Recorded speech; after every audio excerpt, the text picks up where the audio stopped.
మహాదేవుడు మన రక్షకుడైన ప్రభు సన్నిధిలో మనమందరం ఈ విధంగా సమకూర్చబడి విలువైన ఆయన వర్తమానాన్ని మన హృదయాల్లో నింపుకోవడానికి దేవుడు మనకు అనుగ్రహించిన ఈ సమయాన్ని బట్టి మరొకసారి పరలోకపు తండ్రికి కృతజ్ఞతాస్తుతులు చెల్లిస్తున్నాను. మనందరి సమక్షంలో సంఘము ద్వారా మన హృదయాలలో దేవుని వాక్యం విత్తబడటం అనేది మనల్ని ఆయన సారూప్యంలోనికి మార్చడం అని చాలాసార్లు మీ అందరికీ చెప్పడం జరిగింది.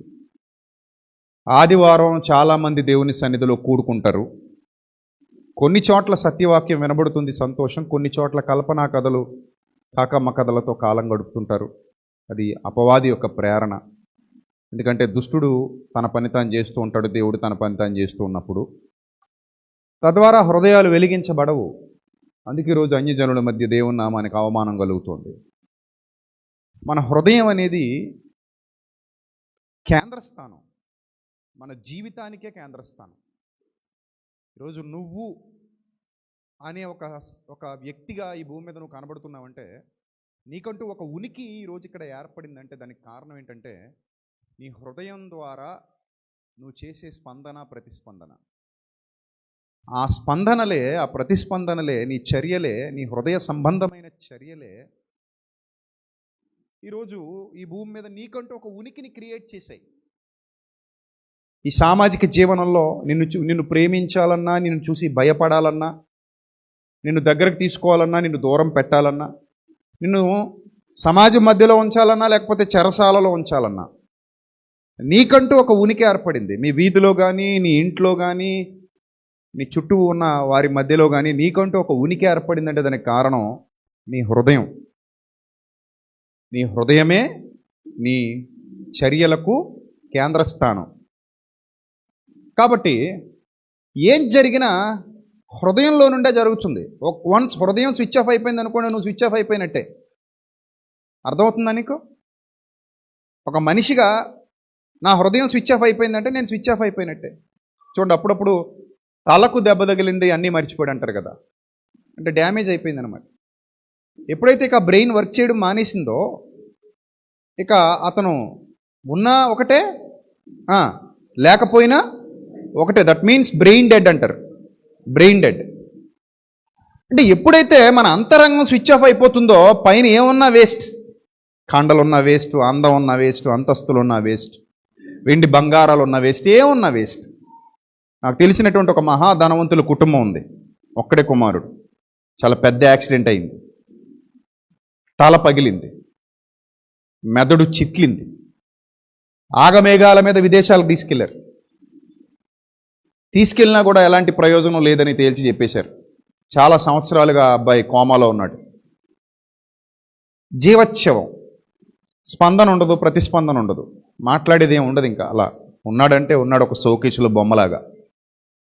మీరు కూడా అలాగే ఉంటే ఏమైనా యూజ్ ఉందా? చెప్పండి ఏమైనా యూజ్ ఉందా? వేస్ట్ కదా అది. మనకు అలాంటి పిల్లలు పుట్టినా వద్దంటాం మనం. దేవుడు నీకు అలాంటి బిడ్డనిస్తానంటే ఏ తల్లైనా ఇచ్చే ప్రభు, ఏదో ఒకటి బిడ్డ లేక బాధపడుతున్నాను, ఏదో బిడ్డని ఇచ్చే అంటదా, లేకపోతే అలాంటి బిడ్డ వద్దు పరిపూర్ణుడు కావాలంటదా? ఏమంటారు చెప్పండి? అంతే కదా. ఇప్పుడు ఆ బిడ్డనిచ్చినా, బొమ్మను పొందించి మన చేతులు పెట్టినా ఒకటే కదా. బొమ్మకి ప్రతిస్పందన ఉండదు, ఆ బిడ్డకి ప్రతిస్పందన ఉండవు, స్పందనలు ఉండవు.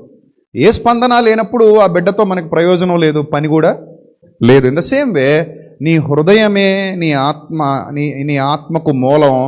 ఆత్మయే శరీరాన్ని నడిపిస్తోంది, జీవింపజేస్తోంది. లేకపోతే శరీరం కేవలం నిష్ప్రయోజనమే, ప్రయోజనం లేనిది అయిపోద్ది. యోహాను సువార్తలో 6:63 చాలా స్పష్టంగా చెప్తున్నాడు, ఆత్మయే జీవింపజేయుచున్నది, శరీరము కేవలము నిష్ప్రయోజనము అని. కాబట్టి అలాంటి శక్తివంతమైనది నీ హృదయం. దాన్ని ఒక తెల్లని వెలుగులా ఊహించుకోండి. హృదయం అనగానే దానికి రూపం లేదు కదా, మరి ఆకారం లేదు, ఎలా ఉంటుందో తెలియదు. హృదయం అంటే గుండె కాదు, మళ్ళీ చెప్తున్నా, ఇది గుండె వేరు, హృదయం వేరు. హృదయం అనేది ఆత్మకు సంబంధించింది, అంతరంగానికి సంబంధించింది. హృదయం అనేది బాహ్య రూపానికి సంబంధించిందే, రక్తాన్ని సరఫరా చేస్తుంది ఇక్కడ ఉండి. సో కూడా హృదయం వేరు, గుండె వేరు, రైట్? ఇప్పుడు మీ హృదయం అనగానే దానికి ఒక రూపం లేదు. గుండె అంటే మన పిడికిలు బిగిస్తే ఎంత ఉంటుందో అంత ఉంటుందని చెప్తారు వైద్యులు. ప్రతి మనిషి యొక్క గుండె ఎంత ఉంటుందంటే తన పిడికిలి బిగిస్తే ఏ సైజు వస్తుందో ఆ సైజు వస్తుందట. దాదాపుగా ఆ పరిమాణంలో ఉంటుందని చెప్తారు. కానీ ఆ హృదయానికి సంబంధించి ఎలాంటి ఇన్ఫర్మేషన్ ఏ వైద్యుడి దగ్గర కానీ ఏ శాస్త్రవేత్త దగ్గర కానీ లేదు. ఎందుకంటే హృదయం అనేది ఆత్మకు సంబంధించింది కాబట్టి. ఇప్పుడు మీ హృదయాన్ని ఒక వెలుగులాగా దయచే ఊహించుకోండి. ఒక వెలుగు లాంటిది మీ హృదయం అనుకోండి, ఒక వెలుగుమయమైనది.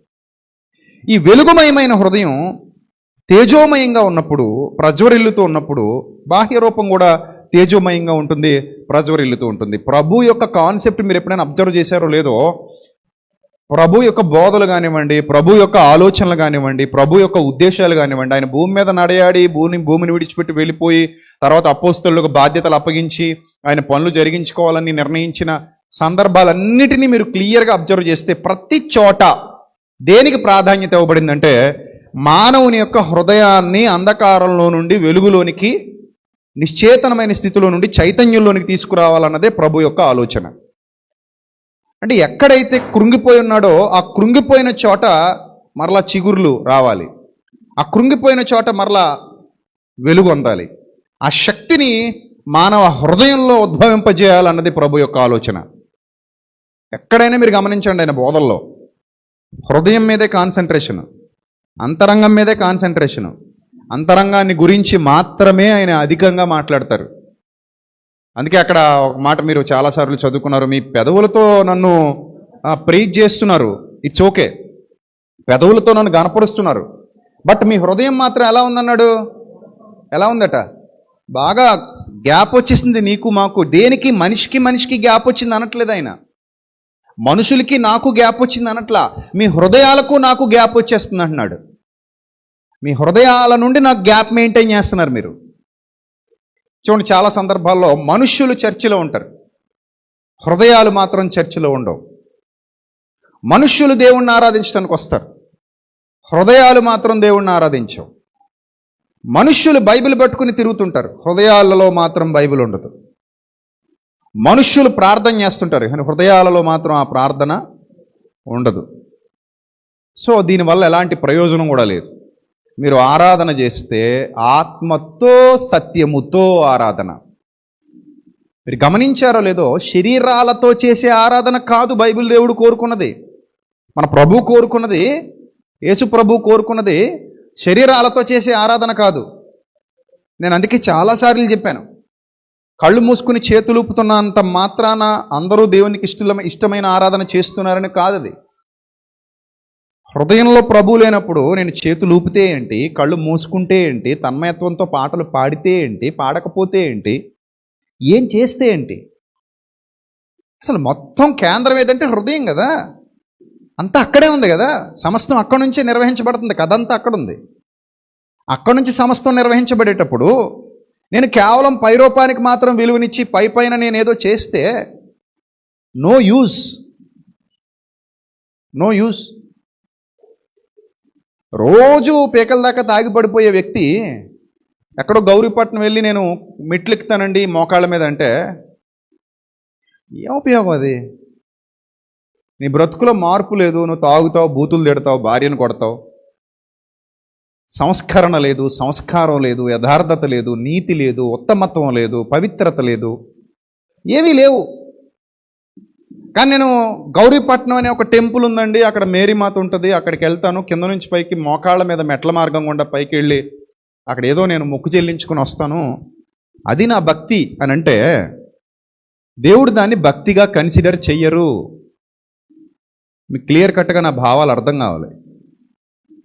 అంటే మొత్తం కేంద్రం అంతా హృదయం అయినప్పుడు, మొత్తం మ్యాటర్ అంతా హృదయంలో ఉన్నప్పుడు, హృదయం బాగుంటేనే మానవ జీవితం బాగుంటుందని ప్రభు అర్థం చేసుకున్నారు. కాబట్టి మీ హృదయముల యొద్ద నిలువబడి నేనేం చేస్తున్నానట, తడుతున్నానట. ప్లీజ్ ఓపెన్ ద డోర్ అంటున్నాడు ఆయన, ఐ విల్ కమ్ దేర్ అంటున్నాడు, నేను నిన్ను బాగు చేస్తానంటున్నాడు, ఆ అంతరంగంలో నాకు చోటు కావాలంటున్నాడు. చెప్పండి, ఎక్కడివ్వాలి మనందరం దేవుడికి చోటు?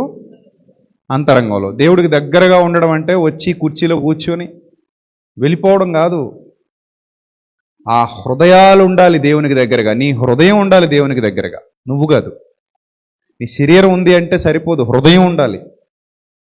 హృదయం ఎప్పుడైతే దేవునికి దగ్గరగా ఉందో ఆటోమేటిక్గా నీ శరీరం మారతదా, మారకపోతే ఊరుకుంటుందా? స్టీరింగ్ మన చేతిలోకి వచ్చాక కారు ఎలా ఎలా తిరగాలి? మనం ఎలా తిప్పితే అలా తిరగాలి. ఎందుకంటే స్టీరింగ్ ఎక్కడుంది? మన చేతిలో ఉంది. ఇన్ ద సేమ్ వే నీ హృదయం ప్రభువుకు అప్పగించబడినప్పుడు, హృదయం ప్రభు చేతిలో ఉన్నప్పుడు ఇంకేం లేదు, మొత్తం అంతా ఆయన చేతిలోనే ఉంది. దానికి ఒక నిలువెత్తు ఉదాహరణ చెప్తాను ఈరోజు మీకు. బైబిల్ గ్రంథంలో ఒక విచిత్రమైన మాట వ్రాయబడింది.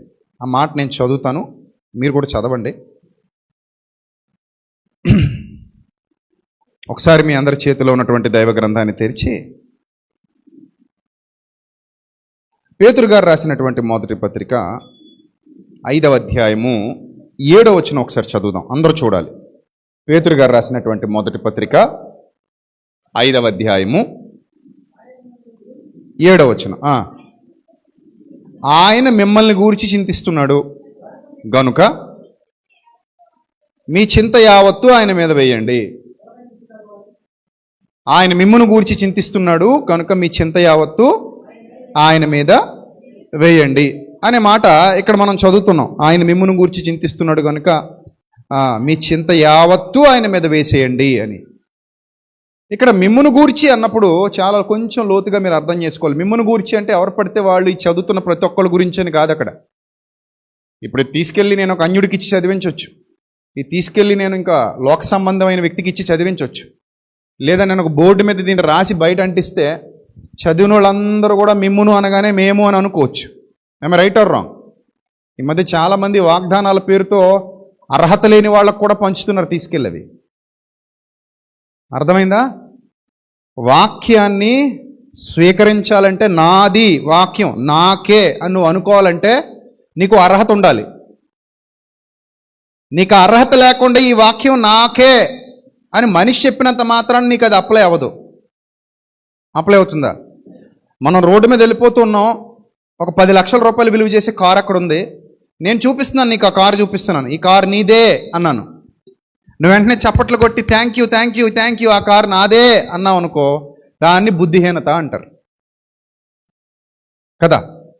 అలాగే నేను నీకు ఒక వచనాన్ని చూపించేసి ఈ వాక్యం నీదే, ఈ వాగ్దానం నీకే అని పొద్దునే యూట్యూబ్లో ఒక వీడియో అప్లోడ్ చేసేసి ఎవరు పడితే వాళ్ళకి ఈ వాగ్దానం వర్తించేస్తుంది. అందరు తీసేసుకోండి అందరు తీసేసుకోండి అందరు తీసేసుకోండి అంటే నాకే నాకే నాకే నామే నామే నామే నామే నాని కింద కామెంట్ పెట్టుకుంటూ వెళ్ళిపోతే అది నువ్వు సూటబుల్ పోసనా ఆ మాటకి? ఆ వాగ్దానాన్ని స్వీకరించడానికి నువ్వు అర్హుడివా, అర్హురాలివా? అంటే ఆ వాగ్దానాన్ని తీసుకోవటానికి మనకంటూ ఏ అర్హత ఉండదా అంటే, ఇందాక చెప్పాను కదా, ఈ కారు నీదే అని అంటే అవతల వ్యక్తి అవును నాదే అన్నట్టు. ఇప్పుడు నేను మీతో అంటున్నానండి ఆ కారు మీదే అని, నమ్ముతారా? నమ్ముతారా? నమ్మరు. ఎందుకు నమ్మరంటే అది నాది కాదండి అంటారు. ఎందుకు కాదంటే నాది ఎలా అవుతుందండి, నేను కొన్నానా, పోనీ అవతల వ్యక్తి నాకు ఏమైనా గిఫ్ట్ ఇచ్చాడా? రెండూ జరగల. అది నాది అవ్వాలంటే ఒకటి నేను కొనుండాలి, లేదా అవతల వ్యక్తి నన్ను ప్రేమించి నాకు గిఫ్ట్ ఇచ్చి ఉండాలి. ఈ రెండూ జరగలేనప్పుడు ఆ కారు నాది ఎలా అవుతుందండి? అవ్వదు కదా. అలాగే దైవ వాగ్దానాలు మీ సొంతం కావాలి అంటే ఎప్పుడు మీ సొంతం అవుతాయి? ఒకటి దేవుడిని గిఫ్ట్ ఇవ్వాలి, లేదా నువ్వు దేవునిని ఆకర్షించగలిగే సామర్థ్యాన్ని నువ్వు సంపాదించుకోవాలి. రెండూ జరగాలి. నువ్వు ఎప్పుడైతే ప్రభువుని ఆకర్షించగలిగే సామర్థ్యాన్ని సంపాదించుకుంటావు, ప్రభు నీకు ఆటోమేటిక్గా గిఫ్ట్ ఇస్తారు. అప్పుడు ఆ వాగ్దానం నీ సొంతం. ఉదాహరణకి యూనివర్సల్గా ఉన్న వాగ్దానాలలో అత్యంత ప్రాధాన్యతను సంతరించుకున్నటువంటి బైబిల్ వాగ్దానం ఏంటంటే, నిత్య జీవమును అనుగ్రహించుననున్నదియే ఆయన తానే మనకు చేసినటువంటి వాగ్దానము. Ultimate prophecy. అదొక అద్భుతమైన ప్రవచనం. అది దేవుడు చేసినటువంటి ఒక అద్భుతమైనటువంటి వాగ్దానం. ఆ వాగ్దానం ఇప్పుడు ఎవరు పడితే వాళ్ళు తీసేసుకుందామా అని అంటే నో. ఇక్కడ చాలామంది బ్యాప్టిజం పొందని వారు ఒకవేళ ఎవరైనా ఉంటే ఉండుండొచ్చు. అలాంటి వారు వచ్చి ఆ వాగ్దానం నాదండి, నిత్య దేవుని అనుగ్రహించున్నది అని తానే మనకు చేసిన వాగ్దానము అనేది నేను తీసుకుంటున్నాను, that is mine, that is my property అని నువ్వు అన్నావు అనుకో, ప్రభు అంటారు no no, that is not your property. ఆ వాగ్దానంలో నీకు పాలి భాగం లేదు. ఎందుకు లేదు అంటే నువ్వు రక్షణ పొందిన దానవు, రక్షణ పొందిన వాడవు కావు గనక నువ్వు ఆ వాగ్దానాన్ని ఎలా స్వతంత్రించుకుంటావు? In the same way Bible గ్రంథంలో వ్రాయబడిన ఏ వాగ్దానమైనా సరే నువ్వు స్వతంత్రించుకోవాలంటే అది యూనివర్సల్గా దేవుడిచ్చిన వాగ్దానం అయితే అది నువ్వు స్వతంత్రించుకోవాలనుకుంటే, మరలా చెప్తున్నాను సంఘమా, గుర్తుపెట్టుకో, 15 రూపాయలు పెట్టి కొనుక్కుంటే ఆ వాగ్దానం నీదైపోదు. చాలామందికి నచ్చకపోయినా ఇది నిజం. డిసెంబర్ 31 రోజు నైటో, జనవరి 1 రోజు రైటో, ఉదయం డిసెంబర్ 31 రోజు నైట్ కానీ, జనవరి 1వ తారీఖు ఉదయం కానీ ఒక 50 రూపాయలు పెట్టి నేను వాగ్దానం కొనుక్కున్నాను, దిస్ ఈజ్ మైన్ అన్నామంటే అది ఫూలిష్నెస్. అది 15 రూపాయలు పెట్టి దేవుని వాగ్దాన్ని నీ సొంతం చేసుకోగలవా? 50 రూపాయలు పెట్టి కొనుక్కుని దేవుని వాగ్దానాన్ని నీ సొంతం చేసేసుకోగలవా? 100 రూపాయలు పెట్టి కొనుక్కున్నంత మాత్రాన దేవుని వాగ్దానం నీ సొంతం అయిపోతుందా? అలాగైతే ప్రపంచంలో కుబేరులు దేవుని వాగ్దానాలన్నిటిని ఎప్పుడో సొంతం చేసేసుకోవాలి. అది బుద్ధిహీనత, గుర్తుపెట్టుకో. వాగ్దానం నీ సొంతం కావడానికి నువ్వు 1 రూపాయి ఖర్చు చేయక్కర్లా. జస్ట్ నీ హృదయాన్ని దేవునికి ఇస్తే చాలు. అలా ఆయన నీ హృదయంలో నివసించేంత స్పేస్ నువ్వు ఇవ్వగలగాలి. ఎప్పుడైతే నీ హృదయంలో ఆ స్పేస్ క్రియేట్ చేసి ప్రభుకి ఇచ్చేసావో, వాగ్దానాలు ఎవడి కోసం నీ సొంతం అవుతాయి? పరుగులు ఎత్తుకుంటూ వస్తాయి నీ దగ్గరికి. అంతే. ఆయన వాగ్దానాలన్నిటికీ నువ్వు వారసుడివి. పరుగులు ఎత్తుకుంటూ రావాల్సిందే. ఎవడాపగలడు ఇంక వాటిని? అది వదిలేశారు. 50 రూపాయలు పెట్టి కొనేసుకుంటా, చీటీ ముక్క 100 రూపాయలు పెట్టి కొనుక్కుంటా 31st నైట్ లేదా జనవరి 1. ఏంటి ఉపయోగం దానివల్ల?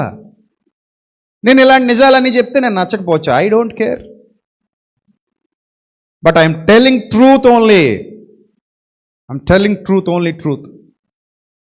నేను చెప్పేది అక్షర సత్యం. నువ్వు నమ్మినా నమ్మకపోయినా. నేను మరలా చెప్తున్నాను, దేవుని యొక్క వాగ్దానాలను ధనమిచ్చి కొనాలనుకుంటే నువ్వు ఒక గారడి సీమోను అవుతావు తప్ప దేవుని కుమారుడివి, దేవుని కుమార్తెవి ఎప్పటికీ కాలేవు. That's all. గారడి సీమోను అలాగే కొనేద్దాం అనుకున్నాడట. పేతురు ఎదుట, అపోస్తలుల ఎదుట ద్రవ్యం పెట్టాడట. ఇదిగో ఈ పరిశుద్ధాత్మ శక్తి నా మీదికి వచ్చినట్లుగా అనుమతించండి. ఇదిగో కావలసినంత మనీ, ఇంకేమైనా కావాలంటే చెప్పండి, డీల్ చేద్దాం, మాడుకుందాం. నీ వెండి నీతో కూడా నశించునుగాక. ముష్టిదైపోద్ది నీ డబ్బు, ముష్టిది. నీ వెండి నీతో కూడా నశించిపోద్ది, నీ బంగారం నీతో కూడా నశించిపోద్ది. నువ్వు దేవుని వాగ్దానమును ద్రవ్యమిచ్చి కొందామనుకొనినందున శాపగ్రస్తుడవైపోతావు అన్నాడు. నీ వెండి నీతో కూడా నశించిపోతుంది అన్నాడు. క్లియర్గా బైబిల్లో ఉన్నా కూడా డిసెంబర్ 31 నైట్కి ఎవడు పడితే వాడు వచ్చి 15 రూపాయలకి, 20 రూపాయలకి, 30 రూపాయలకి, 100 రూపాయలకి వాగ్దానాలు కొనుక్కోవడం, నువ్వు అమ్మడం వ్యాపారమా? దేవుని మాటలతో పోతారు ఎందుకు పనికి రాకుండా. ఎవరు పడితే వాళ్ళకి నేను వాగ్దానం అమ్మేస్తే వ్యాపారమా? దేవుని మాటలతో అమ్మలేకనా నేను? ఇప్పుడు నువ్వు అనొచ్చు, ఏమయ్యా నీకేంటి బాధ, ఎప్పుడు అలా వాళ్ళకి వీళ్ళకి బడి ఏడుస్తావు, నువ్వు అమ్ముకోవచ్చు కదా, కొనుక్కోవడానికి మేము ఉన్నాం కదా నువ్వు అన్నావు అనుకో, నాకేంటి నొప్పి, నువ్వు 100 కొంటానంటే 1000 కొంటానంటే అమ్మేస్తాను. ప్రింటింగ్ ఎంత అవుద్ది, నాకు ఎంత అవుద్ది బాలు? ఒక 5 రూపాయలకి వచ్చేస్తుంది అది ముక్క, అంతే కదా. 10 రూపాయలకి వచ్చేస్తుంది ఆ ముక్క. అమ్మో నువ్వు కొంటానంటే చెప్పు, రేపే అమ్మేస్తాను. 100 రూపాయలకో 200కో నీ ఇష్టం. లే పాట పెడదాం ఇక్కడ. ఎవరు ఎంతకు పాడుకుంటే అంతకు పాడుకుంటారు చక్కగా. ఏ వచ్చినా ఎవరికి కావాలో వాళ్ళు పాడుకుని పట్టుకెళ్ళిపోండి. ఇక్కడ అంటించేసుకోండి ఇలాగా, ఇలా నుదురు మీద అంటించేసుకుని ఇది నాదే, ఈ వాగ్దానం నాదే, నాకు నెరవేరిపోద్దంటూ తిరగండి. అది అవివేకం, అజ్ఞానం. నేను అజ్ఞానాన్ని ప్రోత్సహించేవాడిని కాను. నేను ఏదో మీ డబ్బు కోసమో మీరిచ్చే ఆ రూపాయల కోసమో వ్యాపారాలు మీతో చేసి దేవుని శిక్షను పొందుకోవడానికి నేను సిద్ధంగా లేను. నేను ఆయనకు భయపడి బోధిస్తాను. మొదట నేను ఆయనకు భయపడతాను, ఎవరికి భయపడను. అదేంటంటే మీరు ఎలా చెప్పేస్తున్నారంటాడు ఒక ఆయన ఒక రోజు వచ్చి. ఏమవుతుంది? ఏం చేస్తారు? ఏం చెప్తే మాత్రం ఏం చేస్తారు? నన్ను ఏం చేయలేరు, ఎవ్వరు ఏం చేయలేరు, ఆయన తప్ప. అందుకే ఆయన అంటాడు, దేహమును చంపు ఎవ్వనికిని భయపడొద్దు బిడ్డా, always with you my dear son, you can proceed అంటాడు. నిజం. ఒకరోజు నేను చాలా సంవత్సరాల క్రిందట ఏకాంతంగా ప్రార్థనలో ఉన్నాను. చుట్టూ చాలా సమస్యలు అలుముకులు ఉన్నాయి, దారి కనబడట్లా, చాలా ఇబ్బందికరమైన పరిస్థితి. చక్కగా సాగుతున్నటువంటి ఫైనాన్స్ వ్యాపారం ఆపేశా. ఇప్పుడు నాకు ఏ ఆధారం కనబడట్లా, ఏం చేయాలో తెలియట్లా. బట్ పోరాడాలన్న తపన నాలో పెరుగుతోంది. ప్రభు కొరకు ఏదో చెయ్యాలి, పని చేయాలి. నా చుట్టూ ఎవరు లేరు, ఇప్పుడు మీరు అందరూ ఉన్నారు, అప్పుడు ఎవరు లేరు నాతో.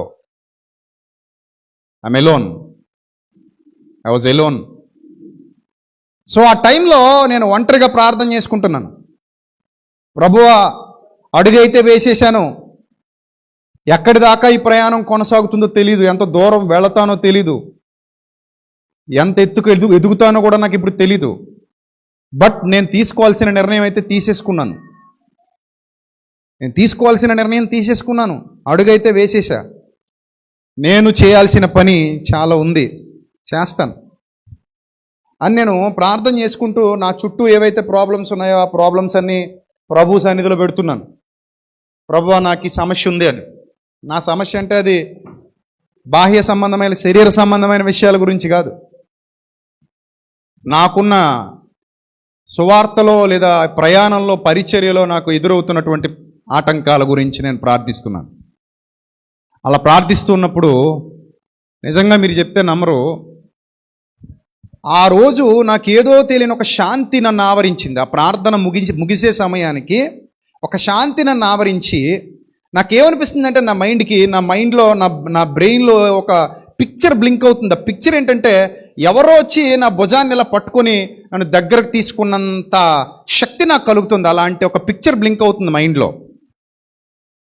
అప్పుడు నాకు అనిపించింది, తప్పక నా దేవుడు నాకు తోడుగా ఉంటాడు. ఈ మాట నేను నమ్మి నేటికి దాదాపు 10 ఏళ్ళు పూర్తయిపోతుంది. అప్పటి నుండి ఇప్పటి వరకు ఆ శక్తి నన్ను విడవలేదు, ఆ బలం నన్ను విడవలేదు, నన్ను విడిచిపెట్టలేదు. మనుషులు నాతో ఉన్నా లేకపోయినా, నేను ఒంటరినైనా, ఒక్కడిగా పరుగు ప్రారంభించిన నా ప్రభు శక్తి నన్ను విడవలేదు, ఎడబాయలేదు అనడానికి నిదర్శనం ఆ రోజు నాకు కలిగినటువంటి ఆ శాంతి, నా హృదయంలో నెలకొన్నటువంటి ఆ ధైర్యం.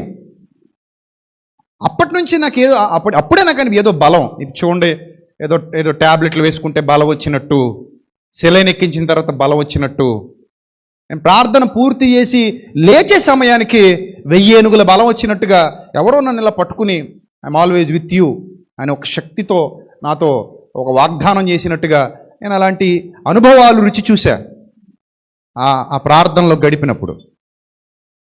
సో మీరు గ్రహించాలి, ఒక అబద్ధాన్ని మనం ప్రజల్లోకి తీసుకెళ్ళి అందరితో పాటు నేను కలిసిపోయాను కాబట్టి నో ప్రాబ్లం అనుకుంటే, ఎస్ ఓకే, ప్రజలు యాక్సెప్ట్ చేస్తే చేయొచ్చు. కానీ నేను ఇప్పటికీ చెప్తాను, దేవుని వాగ్దానం డబ్బుతో కొనుక్కునేది కాదు. ఒకవేళ కొనుక్కుందాం అనుకుంటే ట్రై చేయి, యూ కెన్ ట్రై, బట్ నువ్వేమి సంపాదించుకోలేవు.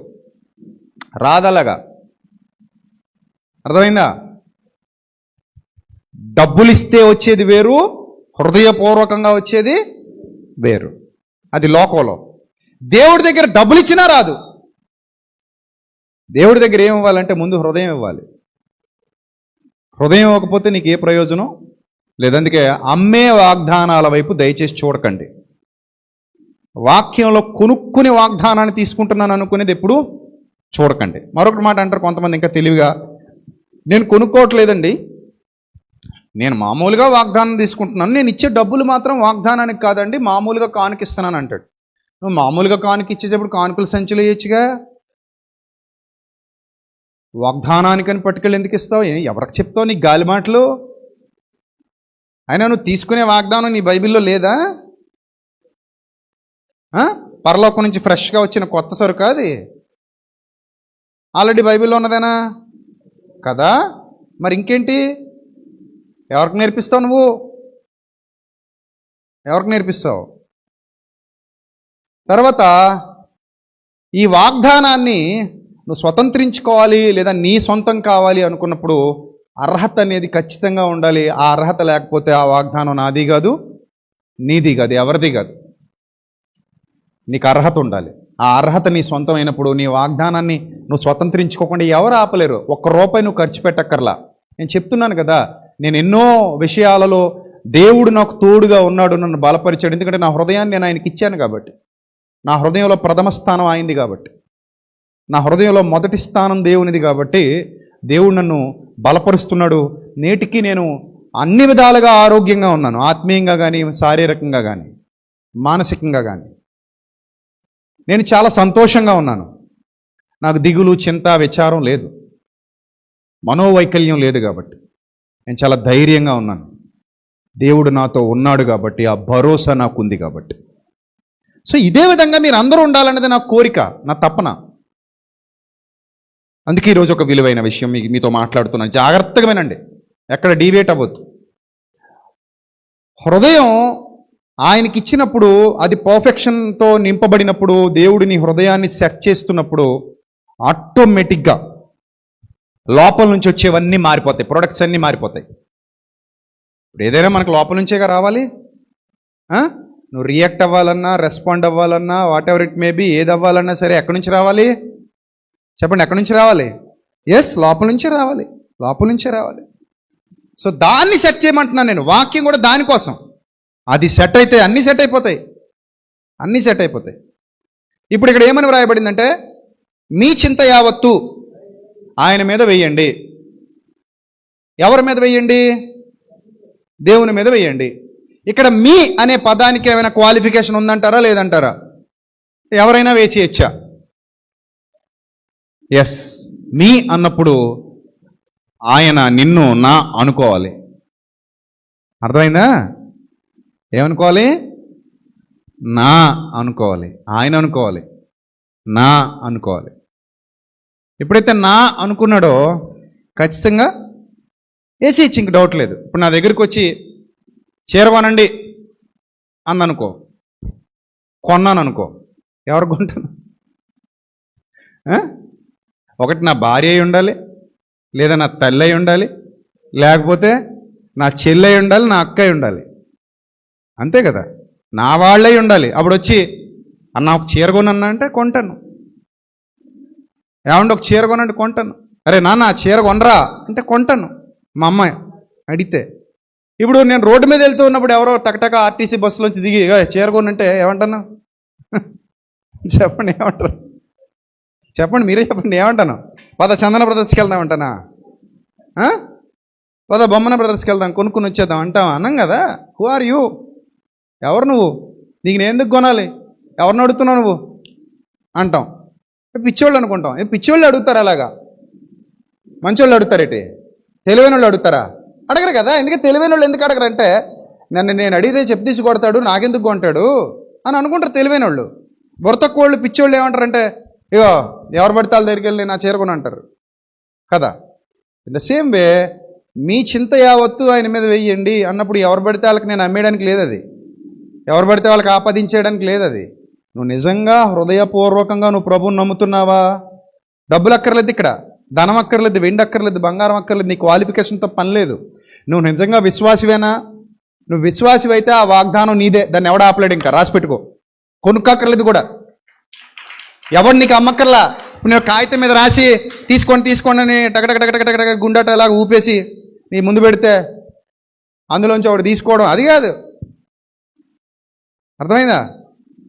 నీది, నీది, నీ సొంతం. ఆ వాగ్దానం నీ సొంతం. మీ చింత యావత్తు ఆయన మీద వెయ్యండి. That is your property. ఎవరు ఆపగలరు దాన్ని? ఎవరు అమ్మగలరు నీకు దాన్ని? మా నాన్న ఆస్తి నాకు ఎవడో రాయాలా? మా నాన్న రాస్తే సరిపోద్దా? అంతే కదా. మా నాన్న నాకు ఆయన ఆస్తి రాసేసిన తర్వాత ఇంకెవడో వచ్చి నాకు సంతకం పెట్టడం ఏంటి? తండ్రి కొడుకులు మేమిద్దరం, అది నా ప్రాపర్టీ, మా నాన్న ఆస్తి నా సొంతం. దానికి మధ్యలో ఇంకొకటి ఎవడో పొల్ల ఎందుకు? నాకు పనే ఉంది ఇంకొకటితో, మధ్యవర్తి ఎందుకు నాకు కదా. ఇన్ ద సేమ్ వే మీ చింత యావత్తు ఆయన మీద వేయండి. నువ్వు విశ్వాసి అయితే చాలు, వేసే అంతే. ఆ వాగ్దానం నీదే, తీసుకో. జనవరి 1కి డిసెంబర్ 31 కాదు, ఎప్పుడైనా నీదే. అది చచ్చేంత వరకు నీదే, చచ్చేంత వరకు. అందుకే ధైర్యంగా నేను ప్రార్థించినప్పుడు నా చింత ఆయన మీద వేసేసా. ప్రభువా నువ్వు చూసుకో, ఇక్కడ మీరు చూస్తున్నారే ఈ గోడ, పొడవాటి గోడ, ఈ గోడ మొత్తం పడిపోయింది ఒకసారి. కష్టపడి కట్టేశాం, పైదాకా నిలబడిపోయింది. ఎంతోమంది పిల్లలు కష్టపడ్డారు, చాలా డబ్బులు ఖర్చు పెట్టేశాం. ఎండనక వాననక పనులన్నీ పూర్తయిన తర్వాత మిగిలిన పని మొదలు పెట్టాలి. అదే కాపాడద్దు, ఎందుకంటే ప్రొటెక్షన్ వాళ్ళది. కింద నుంచి 15 అడుగులు ఎత్తొచ్చాం. ఈ పొలంలో తక్కువ కాదు. ఈ పొలం అంతా కప్పెట్టడానికి ఎన్ని సంవత్సరాలు పట్టిందో. 15 అడుగులు ఎత్తొచ్చాం పైకి.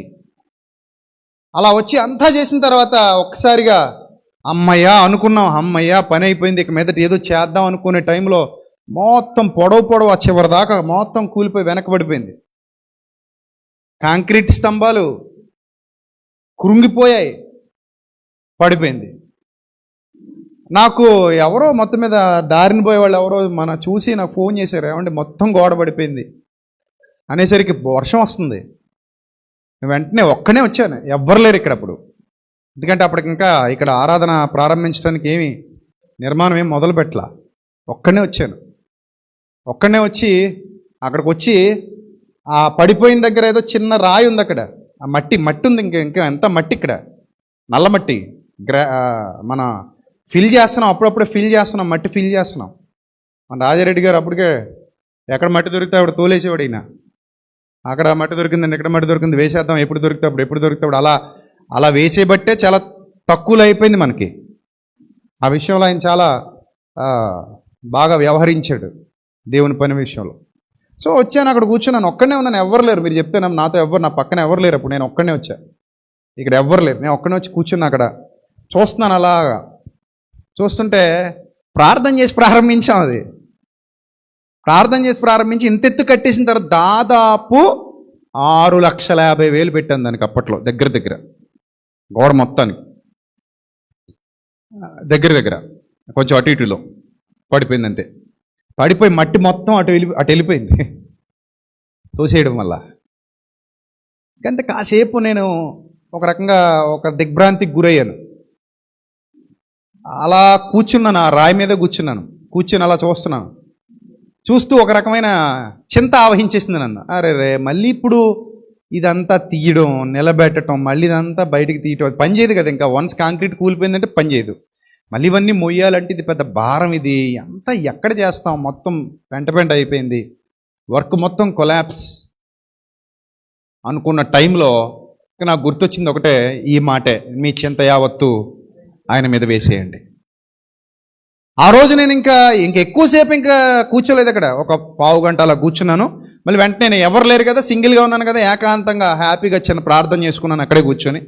అదే ప్లేస్, ఆ బాక్స్లో ఉన్న ప్లేస్ నాకు ఎప్పటికి గుర్తు. అక్కడ ప్రార్థన చేసుకున్నాను కూర్చొని. ప్రభువా నీ ఇష్టం ప్రభువా, ఏం జరిగినా మా మంచికే, అది ఎందుకు జరిగిందో మరి మాకు తెలీదు, సో నీ చిత్తమే సిద్ధించును గాక అనుకొని మనసులో ప్రార్థన చేసుకుని, ఇంక ఈ భారం కూడా నీ మీదే వేస్తున్నాం, పని మాది కాదు నీది, మాది కాదు కదా నీది. సో నీ పిల్లల్ని ఇక్కడ కట్టబోతున్నాం కనుక, నీ పిల్లల్ని నిలబెట్టబోతున్నాం కనుక, పరిచర్య నీది కనుక నీ చిత్తమే సిద్ధించును గాక ప్రభువా అని నేను అనుకొని ఆ రోజు ప్రార్థన చేసుకుంటే అంతే. ఆ క్షణం తర్వాత నాకు మళ్ళీ ఏదో తెలియని శక్తి.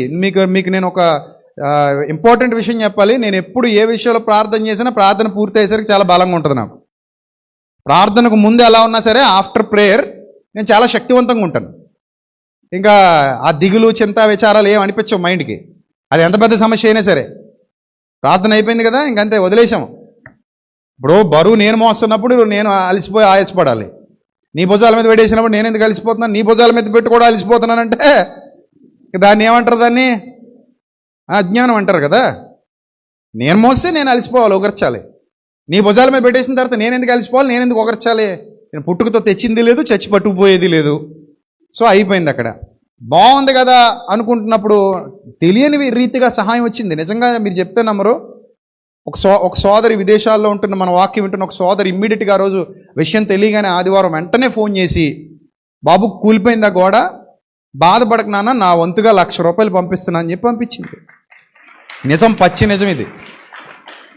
నా వంతుగా ₹1,00,000 పంపిస్తున్నాను, ఆ కూలిపోయింది మళ్ళీ ప్రారంభించండి నాన్న, ప్రభు అదే నడిపిస్తాడు, ముందు ఇదిగో దీంతో పునాది వేసేయండి. అంత హ్యాపీ అనుకుంటున్నప్పుడు ఆ బ్రిడ్జ్ కూల్చేశారు. అంతా బాగానే ఉంది, జరుగుతోంది పని అనుకున్నప్పుడు బ్రిడ్జ్ కూల్చడం. మళ్ళీ ఒకటి కాదు ఇక్కడ పని మొదలుపెట్టిన దగ్గర నుంచి వరుసగా ఏవో దెబ్బలు తగలడమే. సో ఎన్ని దెబ్బలు తగిలినా అన్నీ ఆయన మీద వదిలేసాం, ఆయన చూసుకుంటాడు. నాకేంటి ఈ వచనం నాది, ఎవడు కాదనగలడు? మీ చింత యావత్తు ఆయన మీద వెయ్యండి అనే దానికి నాకు అర్హత ఉంది. నేను ఆయన వాడను, నాకు అర్హత ఉంది కాబట్టి నా చింత వేస్తాను ఆయన మీద. తీసుకుంటాడు ఆయన, నేను బెంగ పెట్టుకోక్కర్లా. అంతే కదా? మీ పిల్లల బాధ్యత ఎవరిది? మీదా మీ పిల్లలదా? కదా?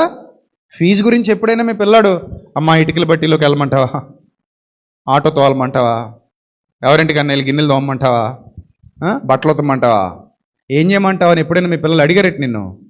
ఎందుకు అడగలేదు? వచ్చి షూ ఇసిరేస్తారు, బ్యాగ్ ఇసిరేస్తారు, బట్టలు ఇప్పేస్తారు, హాయిగా పడుకుంటారు రిమోట్ పట్టుకొని, ఏదో పెద్ద పిఠాపురం జమీందారులాగా. టిఫిన్లు వచ్చేస్తాయి, భోజనాలు వచ్చేస్తాయి, బాక్సులు వచ్చేస్తాయి, అన్నీ వచ్చేస్తాయి వాళ్ళ కాళ్ళ దగ్గరికి. ఫీజులు కట్టేస్తాం, అన్నీ కట్టేస్తాం, మన మీద ఎక్కువ ఊరేగుతుంటారు.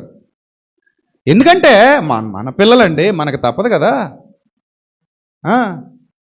మన పిల్లలు మన బాధ్యత, మన పిల్లలు మన బాధ్యత. ఏం వచ్చినా ఎవరికి చెప్తారు? వచ్చి మనకి చెప్తారు. ఒకసారి చెప్పేసిన తర్వాత ఇంకా వాళ్ళు వదిలించేసుకున్నారు, మనకు అప్పగించేశారు. అంటే ఈ తల మీద ఉన్న గంప తీసి నీ తల మీద పెట్టేశారని దాని అర్థం. మమ్మీ ఫీజు కట్టమని అడిగారు మమ్మీ అన్నాడు అనుకో, ఈ తల మీద గంప తీసి ఎవరి తల మీద పెట్టేశాడనమాట? అమ్మ తల మీద పెట్టేశాడట. ఈవిడ పట్టుకెళ్ళి అలా ఆయన తల మీద పెట్టేద్ది. ఏమంటే ఫీజు కట్టమన్నారటండి అలా ఆయన తల మీద పెట్టేస్తే ఇప్పుడు పాప తల మించో బాబు తల మించో తల్లి తల మీదకి, తల్లి తల మీద నుంచి భారం ఎవరి తల మీదకి? భర్త తల మీదకి. చక్కగా ఇప్పుడు ఆడు మోసుకోవాలి. ఈవిడ వదిలించేసుకుందాం అమ్మయ్య అని చేతులు దులిపేసుకుంది. ఇంకా బియ్యం గింజల నుంచి వడ్లేసి రీసిరేసినట్టు. అంటే ఈసారి బాధ ఆడబడతాడు, తల మీద పెట్టేసింది కాబట్టి.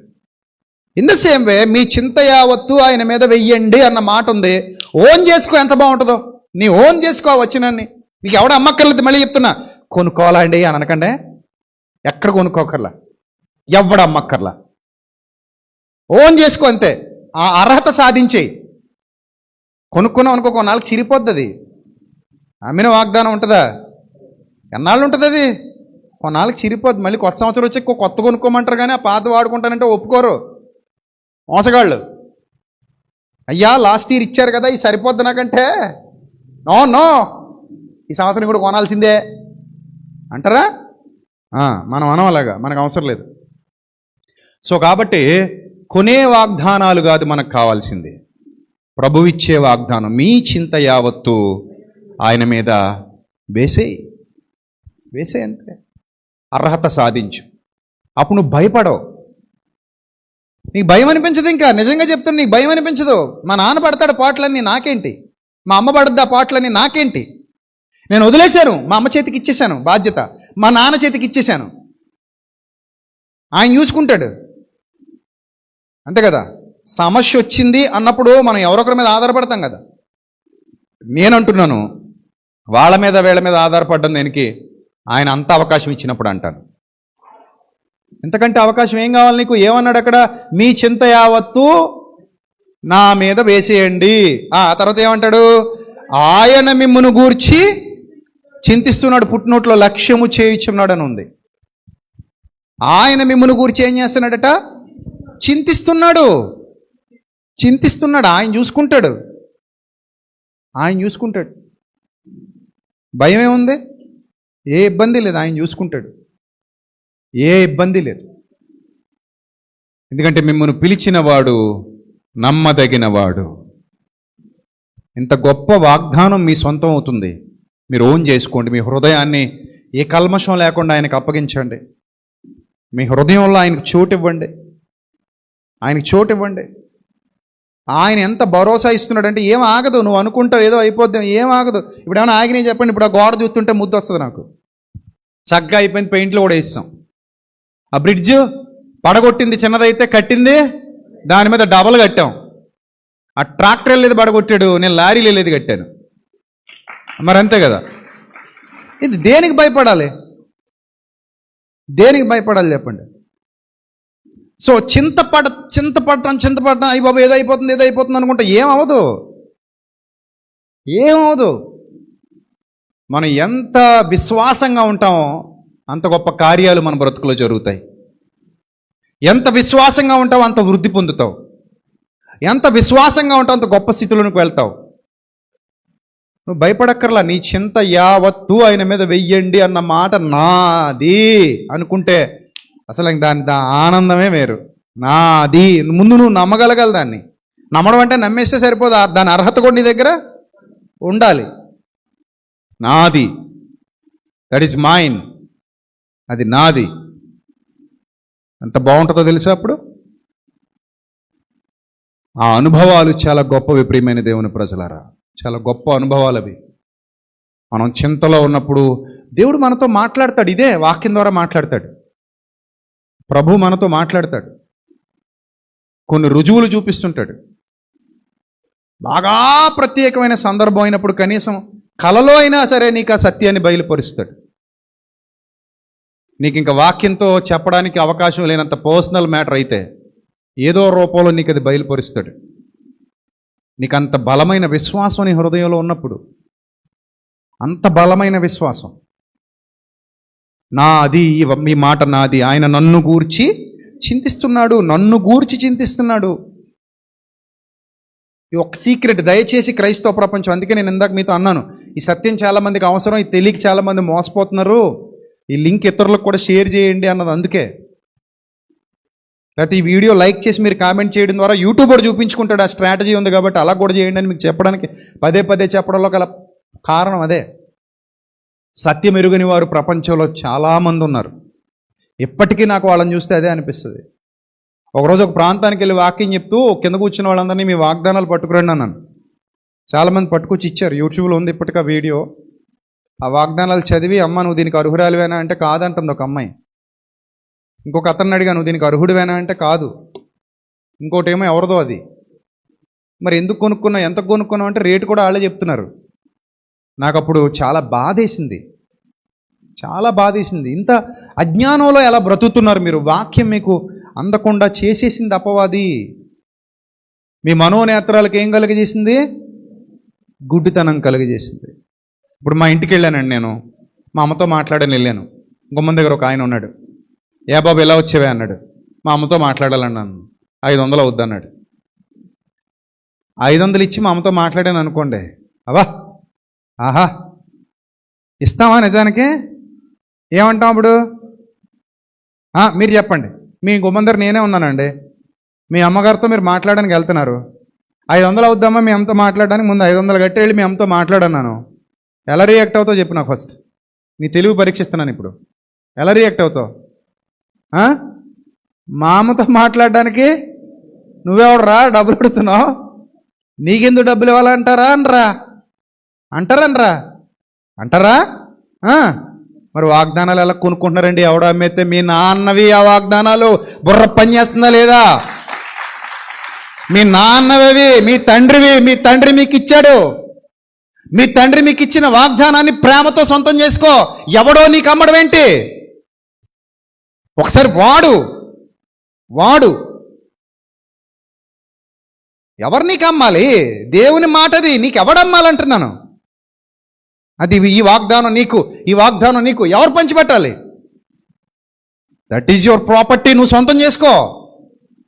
మీ నాన్న మనస్సు మెప్పించు, నీ పేరు రాసేస్తాడు అది. అప్పుడప్పుడు తల్లిదండ్రులు అంటారు చూడండి, ఇదిగో మా దగ్గర ఇంకా 2 ఎకరాలు మిగిలిపోయింది రోయ్, లేకపోతే చిన్న ఇల్లు మిగిలిపోయింది రోయ్, ఇంకా డబ్బు మిగిలిపోయింది రోయ్, ఎవడు బాగా చూస్తే అడిగి రాస్తాను రోయ్ అంటుంటారు తల్లిదండ్రులు. వాళ్ళ భయం వాళ్ళదే. వీళ్ళు దొంగల ముఠ వాళ్ళు అని మరి ఏం చేస్తారు? మధ్యలో ఎక్కడో గంగలో కలిపేస్తారని వీళ్ళ భయం. అందుకని ఎవడు బాగా చూస్తే వాళ్ళకి రాస్తాను, ఇది ఎవరు మమ్మల్ని పట్టించుకుంటే వాళ్ళకి రాస్తాను. ఒకడే కొడుకైతే ఏం చేస్తారు? తూర్పు తిరిగి అన్నం పెడతారు మాకులాగా, లేకపోతే విజేతగాళ్ళలాగా. అంతే కదా మరి. ఇప్పుడు ఆడు ఒకడే కొడుకు వాళ్ళు అమ్మారే నువ్వు బాగా చూస్తే రాస్తాను రా ఎందనుకో. ఇంకా బాగా చూసేదేముంది, గుడ్డు చూసినా అడిగారా, చూడమని అడిగారు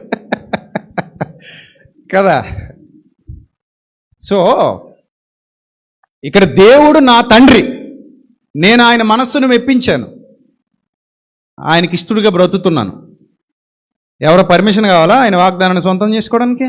ఏమా నో పర్మిషన్. ఇచ్చేస్తాడంతే ఆయన. నీదే, తీసుకో నీది. అర్థమైందా?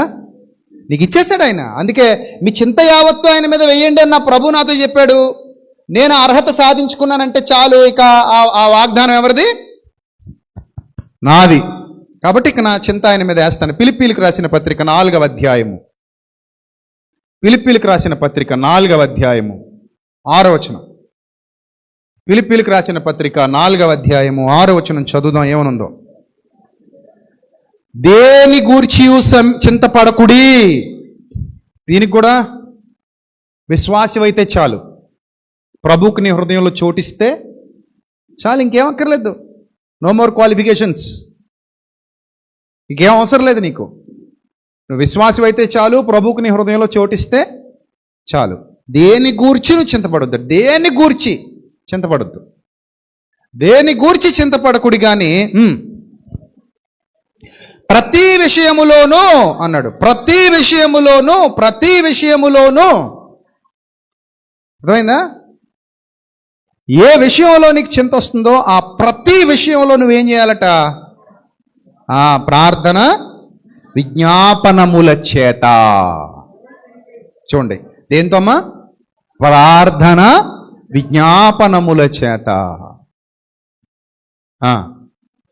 నేను ఎప్పుడైతే నేను చెప్తున్నాను కదా, ఆ బ్రిడ్జ్ కూలిపోయింది, చాలా ట్రై చేసాం, అయిపోయింది. ఆ రోజు రాత్రి ఇంటికి వెళ్ళాను, ప్రార్థన చేసుకున్నాను, పడుకున్నాను. అలా పడుకున్న తర్వాత నాకు ఏదో కళ వస్తుంది. నిజంగానే ఆ కళ ఏమొస్తుందంటే, నేను బ్రిడ్జ్ మించి నడుస్తున్నాను, అటు ఇటు నడుస్తున్నాను, కానీ ఈ బ్రిడ్జ్ కాదు, కానీ ప్లేస్ ఇదే, నడుస్తున్నాను అటు ఇటు. అండ్ నేను అనుకున్నాను పొద్దున్న లేచేసరికి, రాత్రి నిన్నంతా దీని గురించి ఆలోచిస్తూ పడుకున్నాను కదా, అందుకే నాకు ఆ కళ వచ్చింది అనుకున్నాను, సరిపెట్టేసుకున్నాను, అయిపోయింది. సో ఆ క్షణం నుంచి నేను చింతపడ్డం మానేశాను. నేను చింతపడలా, పోతే పోనీ. అంటే నేను బాధపడింది కూడా డబ్బుల గురించి కాదు, పిల్లల కష్టం పోయింది కదా అని. చాలామంది పిల్లలు రాత్రికి పగలడానికి శ్రమపడ్డారు. ఈ అంతా నిలబెట్టడానికి చాలా కష్టపడ్డారు చాలామంది పిల్లలు. వాళ్ళ కష్టార్జితం ఉంది ఇక్కడ. అందుకే ఇక్కడ జరిగే ఏ గొప్ప సత్కార్యం అయినా సరే అందులో వాటా వాళ్ళందరికీ లభించునుగాక అంటాను. ఈ పరిచర్యలో ఎంతోమంది పాలి భాగస్తులు ఉన్నారు. సో నాకు వచ్చే దీవెన, నాకు వచ్చే ఆశీర్వాదంలో వాళ్ళకు కూడా వాటా ఉంటుంది. ఇది నా ఒక్కడిది కాదు, నా సొత్తు కాదు ఇది. ఇందులో కష్టపడిన పిల్లలందరికీ. దావీదు గారు భక్తుడు ఒక మాట అంటాడు, యుద్ధమునకు పోయిన వాని భాగం ఎంతో, సామానునొద్ద కాపలా ఉన్నవాని భాగం కూడా అంతే. వాడు కత్తి పట్టుకోలేదు కదా, వాడికెలా వాటా పంచుతా ఉన్నారట కొంతమంది దావీదు గారితో ఉండి. బాగా గడ్డి పెడతాడు వాళ్ళకి. మీరెవర్రా అలా అనడానికి? మనం ఎంత తీసుకుంటున్నాం వాళ్ళు అంతే తీసుకోవాలి. ఎందుకంటే సామాన్ దగ్గర వాళ్ళ కాపలా ఉన్నారు, మనం యుద్ధానికి వెళ్ళాం. సో మన వాటా ఎంతో వాళ్ళ వాటా కూడా అంతే.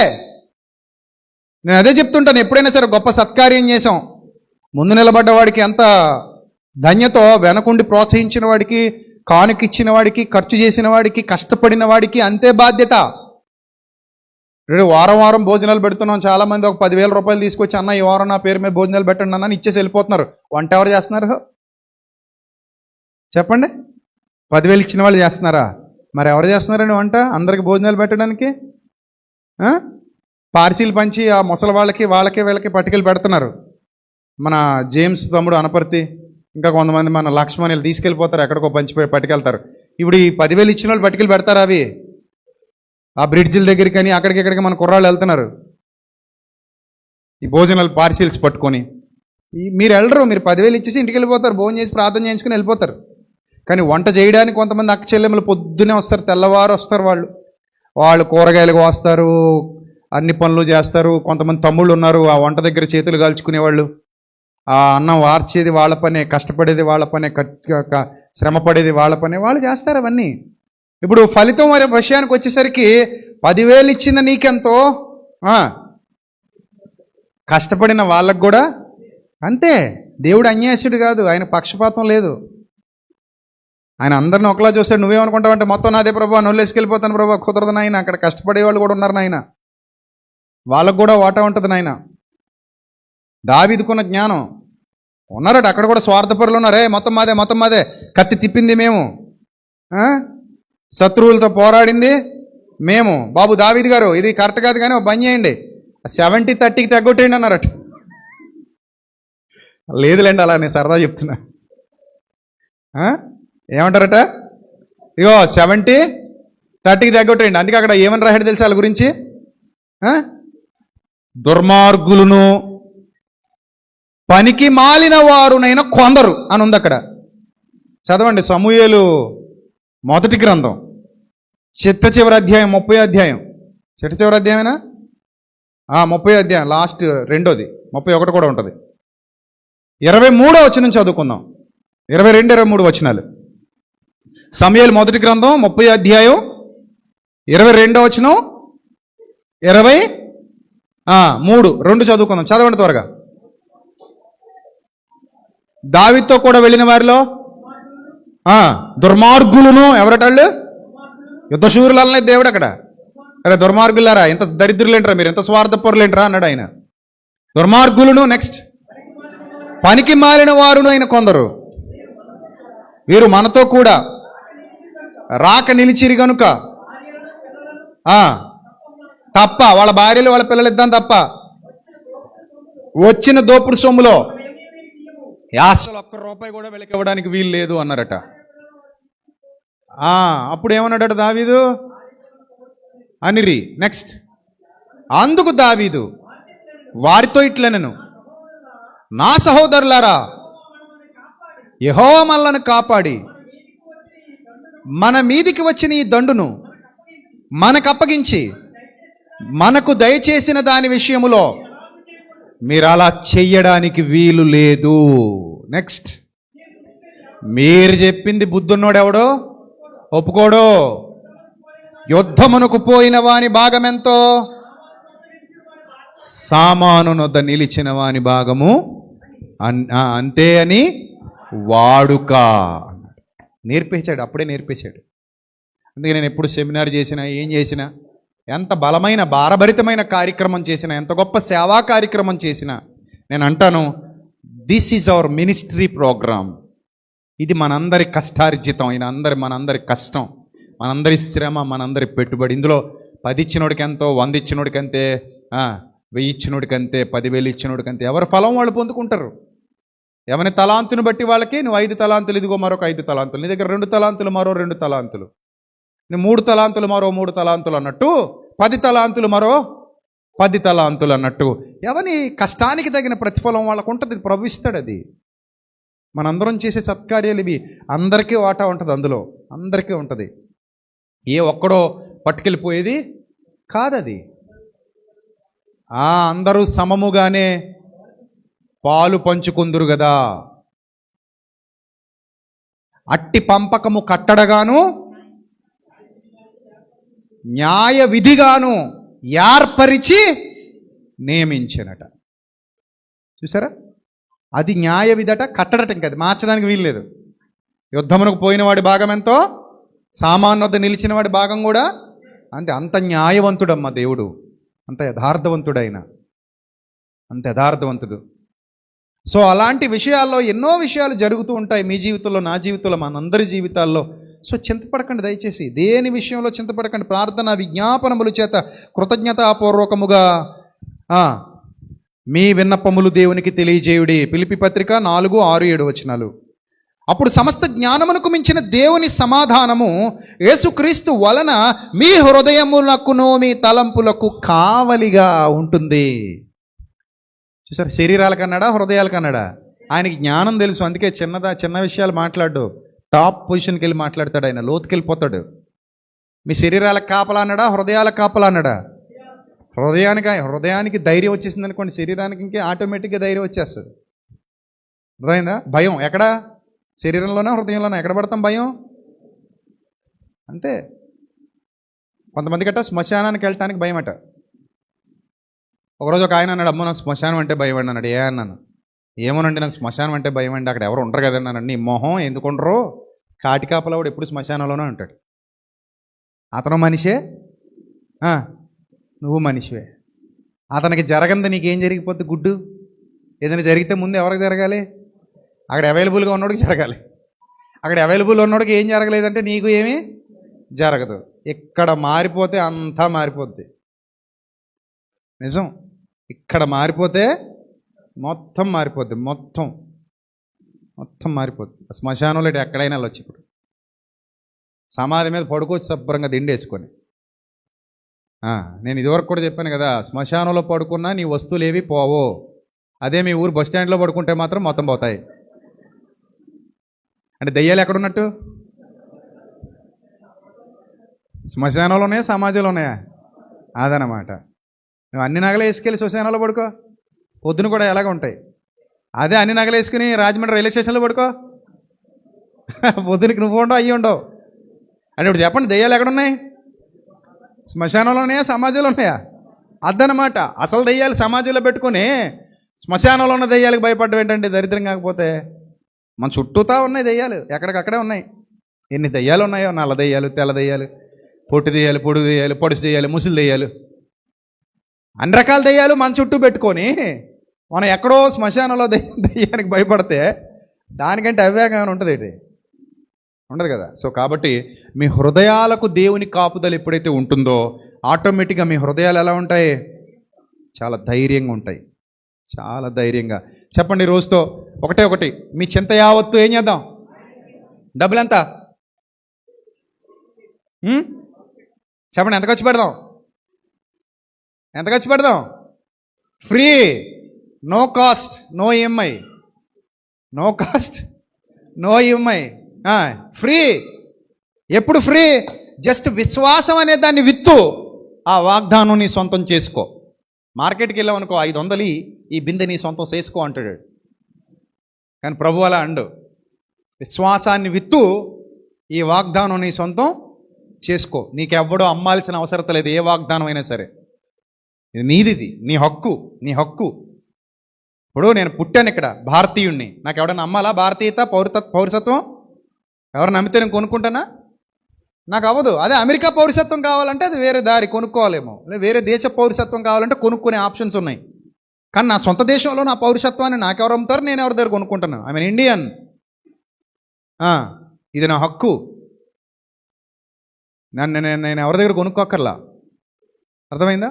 ఇన్ ద సేమ్ వే దేని విషయమై చింతపడకండి, దేని విషయమై చింతపడకండి. ఇది దేవుడు నీకు చేసిన వాగ్దానం. ధైర్యంగా ప్రార్థించు, ధైర్యంగా ఉండు, విశ్వాసంతో ఆ వాగ్దానాన్ని సొంతం చేసుకో. ఎక్కడా మోసపోవద్దు.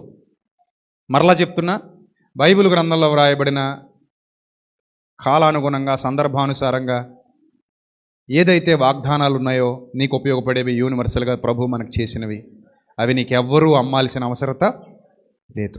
అవి నీవే. నువ్వు విశ్వాసి అయితే చాలు, అది నీ సొంతం. That's your property. సో కాబట్టి ప్రియమైన దేవుని సంగమా, దేవుడు ఏం కోరుతున్నాడు? మీరు చింత లేని వారై ఉండాలని కోరుతున్నాడు. చింత లేకుండానే ఉండండి. మీ భారం అంతా ఎవరి మీద వేసేయండి? నీ భారము యెహోవా మీద మోపుము, ఆయనే నిన్ను ఆదుకొనును. ఈ మాట ఎంత కొనుక్కోవాలి నేను? నీ భారము యెహోవా మీద మోపుము, ఆయనే నిన్ను ఆదుకొను. ఎంత పెట్టి కొనుక్కోవాలి ఈ మాట? నేను కొనుక్కోవాలి. ఏం పెట్టి కొనుక్కోవాలి? నేను ఇప్పుడు ఏం పెట్టి కొనుక్కోవాలి ఈ మాట? విశ్వాసం పెట్టి కొనుక్కోవాలి. అమూల్యమైన విశ్వాసం పెట్టి కొనుక్కోవాలి. అర్థమైందా? ఒక్కసారి విశ్వాసిగా నువ్వు ఉన్నప్పుడు ఇవన్నీ నీ సొంతం అవుతాయి. వాటి నుండి నిన్నెవ్వరూ కూడా దూరం చేయలేరు. కాబట్టి ప్రియమైన దేవుని ప్రజలారా, ప్రియమైన దేవుని సంఘమా, అలాంటి బలమైన విశ్వాసానికి మీరందరూ పాత్రులు కావాలి. అలా మీరు వర్ధిల్లాలి, మీ కుటుంబాలు వర్ధిల్లాలి. నేను ఒకటే అనుకుంటాను, మనం మరణించే సమయానికి చింతలేని వారమై ప్రశాంతంగా మరణించాలి. ఎంతో ప్రశాంతంగా, నిండు వృద్ధాప్యంలో ఆయన చల్లని దీవెనలన్నీ పొందుకొని సుఖ సంతోషాలతో ధైర్యవంతులుగా, యథార్థవంతులుగా, చక్కగా ప్రభువా ఐఎమ్ రెడీ అని చెప్పాలి. భక్తులు అదే చెప్పారు, నేను వెళ్ళిపోవలసిన సమయము ఆసన్నమవుతుందన్నారు భక్తులు. నేను వెళ్ళిపోవలసి వచ్చినని ఎరిగి అన్నారు భక్తులు. ఇక నా పరుగు కడముట్టించి తిని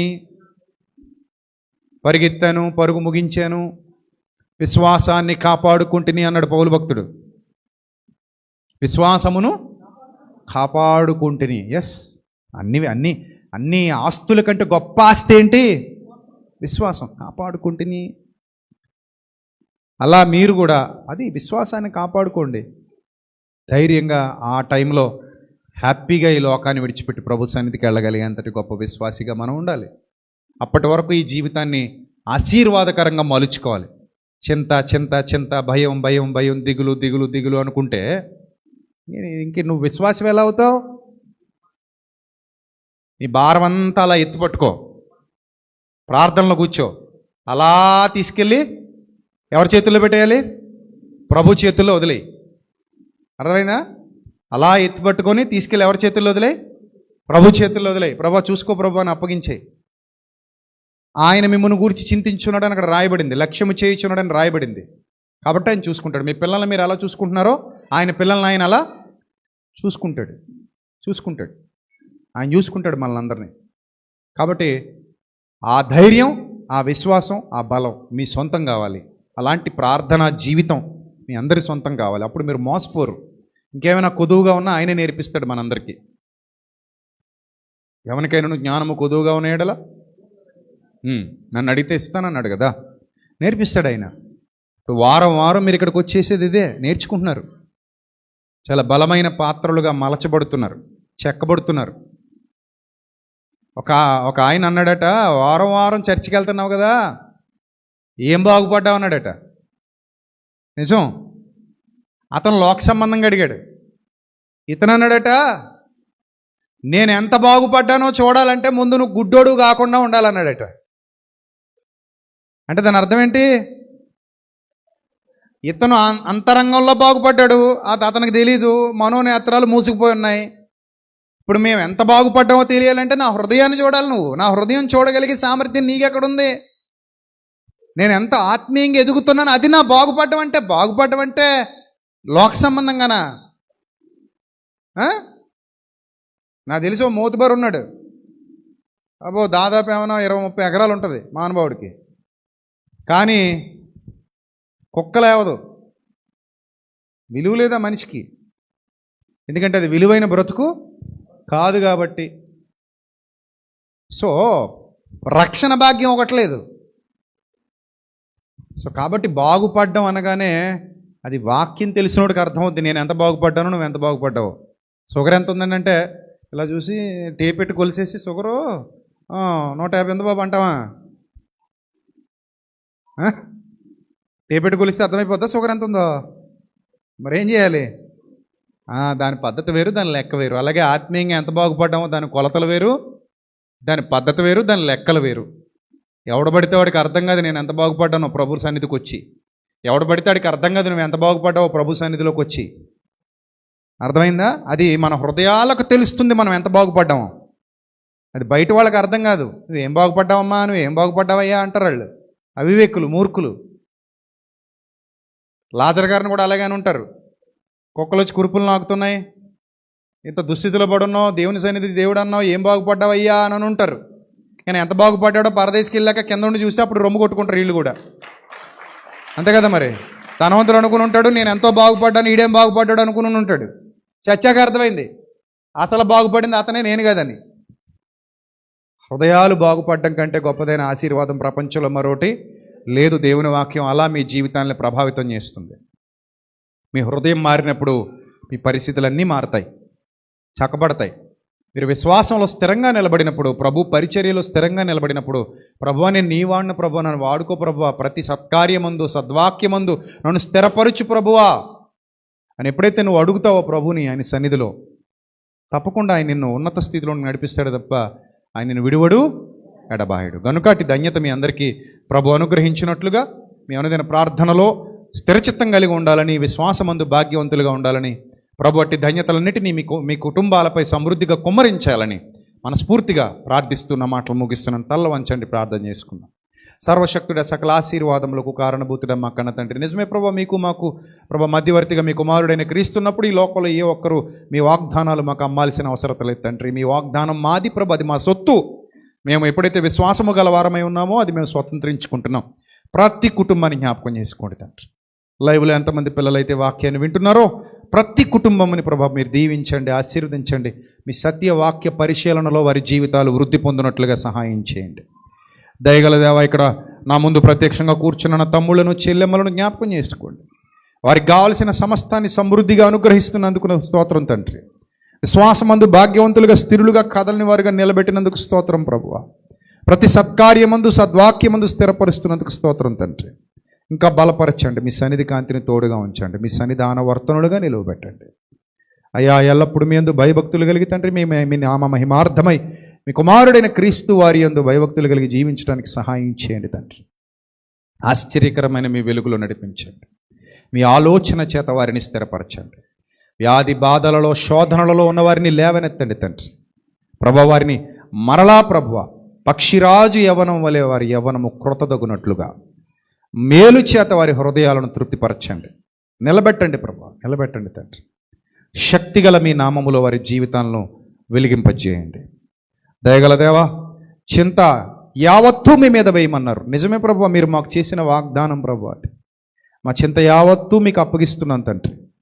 ఇక మీదట మా హృదయాలు తేలిక చేసి దానికి తగిన పరిష్కారాన్ని మీరు చూపించండి తండ్రి.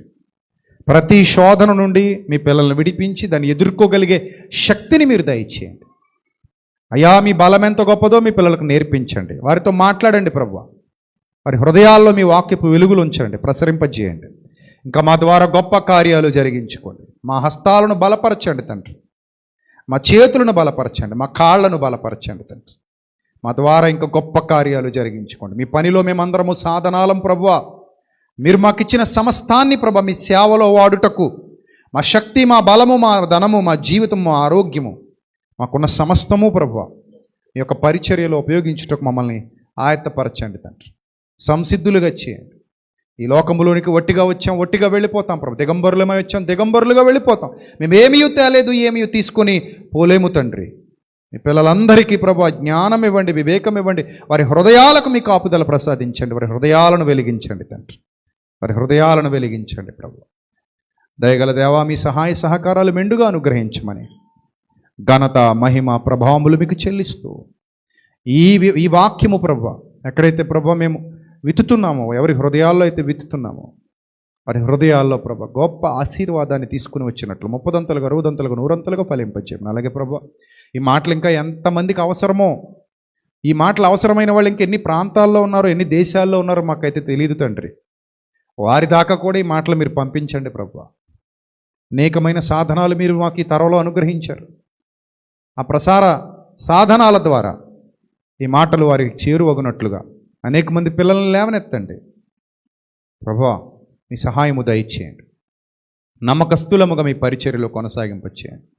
దూర ప్రాంతాల్లో, దూరదేశాల్లో ఉండి మా పరిచర్యకు సహకరిస్తున్నటువంటి అక్క చెల్లెమ్మలను, అన్నదమ్ములను కూడా జ్ఞాపకం చేసుకోండి. వారు పెడుతున్న సభలు, వారు చేస్తున్నటువంటి కార్యక్రమాలు, వారు చేస్తున్న సహాయాలు ప్రభా తద్వారా ప్రభా మీరు మహిమ పొందండి తండ్రి. అలాగే మణిపూర్ ప్రజల విషయమే ప్రార్థిస్తున్నాను తండ్రి. అక్కడ ఎవరైతే ప్రభా చర్చిలు కూల్చబడ్డాయో, గృహాలు లేక చింతిస్తున్నారో, విలపిస్తున్నారో తండ్రి, ఎవరైతే బాధలో, వ్యాధిలో, ఇబ్బందిలో ఉన్నారో తండ్రి, వారికి మీ సహాయమును మా ద్వారా అనుగ్రహించమని. ఇప్పటికీ ప్రభా మా సహాయం వారికి అందింది. ఇంకను ప్రభా మేము త్వరగా వారి మధ్యలోనికి వెళ్ళటానికి మాకు మార్గాలు సుగమం చేయమని. దయగలదే అన్ని విషయాల్లో మీ తోడు, మీ దయ పాలించమని, మీ కాపుదల మాకు ఇవ్వమని ఘనత, మహిమ, ప్రభావములు మీకు చెల్లిస్తూ ఎవరైతే నీతిగా యథార్థంగా మిమ్మల్ని సేవిస్తున్నారో ఆ సంఘాలన్నిటినీ దీవించమని, ఆ సేవకులందరినీ దీవించమని ప్రాధేయపడుతూ క్రీస్తు వారి పేరిట ఈ ప్రార్థన మనవులు సమర్పిస్తూ జవాబు పొందుకొనుచున్నాం మా కన్న తండ్రి. Amen, amen.